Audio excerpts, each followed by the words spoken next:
You're watching Arkansas Style on KARK.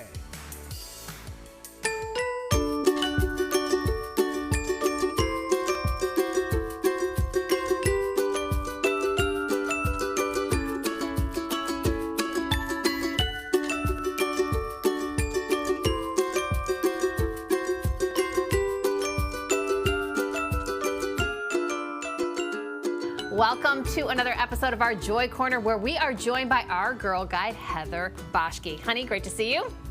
Hi. All right, we're going to talk about that word, that simple word, communication.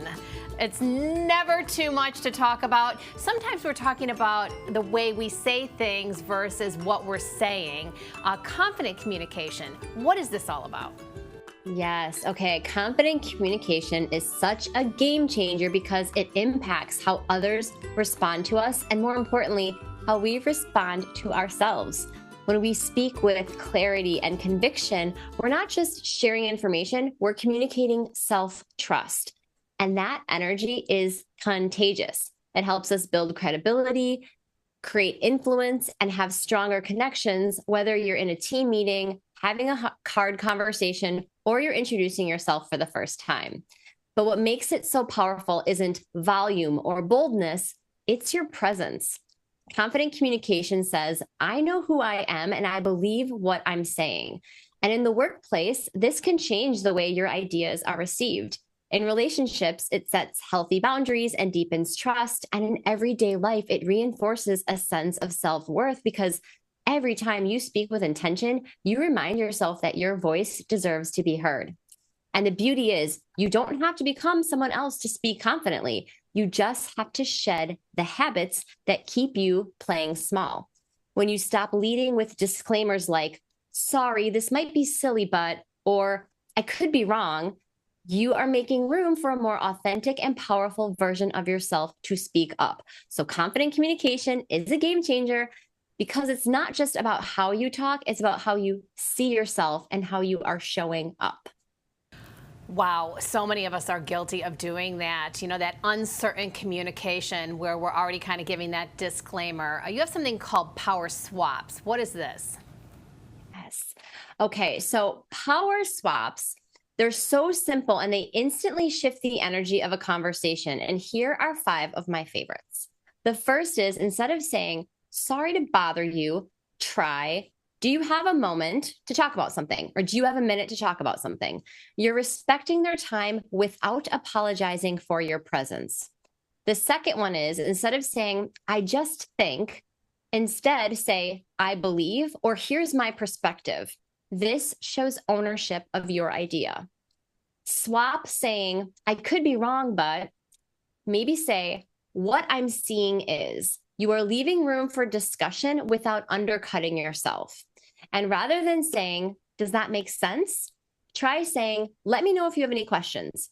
This one's subtle, but the first one assumes that you weren't clear, and the second one assumes that you were clear.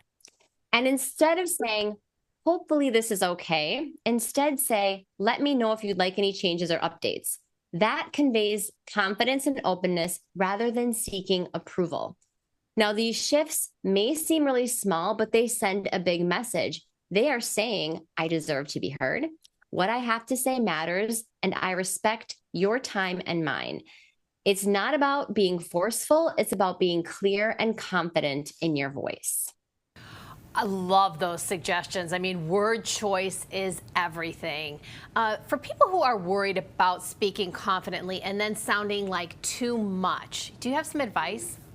Yes, this is such a common fear, especially for people who lead with kindness and collaboration and respect. You don't want to come across as too aggressive, but confidence isn't about raising your voice or taking up all the space. It's about being clear and grounded and aligned with what matters to you. So confidence is clarity without apology. And so you can be both firm and kind. And when you speak with warmth and certainty, people can feel that intention, and you don't need to soften your truth in order to be heard. And so phrases like, I recommend we go in this direction, or this is my recommendation. Or if there's a disagreement, you can say, I understand your point, and here's another perspective. Or if someone isn't hearing you, you can try saying, "This is important to me, and I'd like us to consider it." And a big hack is before you speak, ask yourself, what do you want to say and how do you want someone to feel? Because when you have that intention, maybe you're trying to get across an idea, maybe you're trying to connect a bridge, but when you lead with intention, your words will land with more power and you'll stand in your voice without second guessing it. And so when you use those power swaps and stay true to yourself in every room that you walk into, you're going to build better conversations and connections. And when you stop apologizing for your presence or your idea or your opinion, people will start paying attention to your power.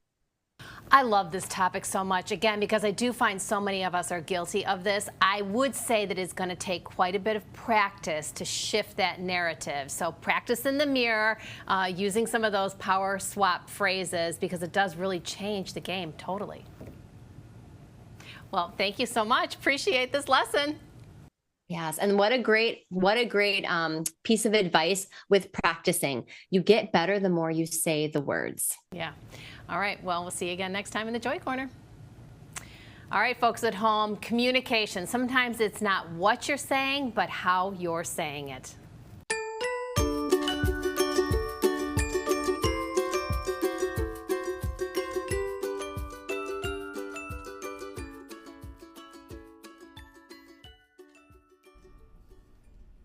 Up next, we're talking thrill rides, live tunes, and a visit from Eddie Munster. The Pulaski County Fair is bringing big fun back to the riverfront, and we've got all the details after this.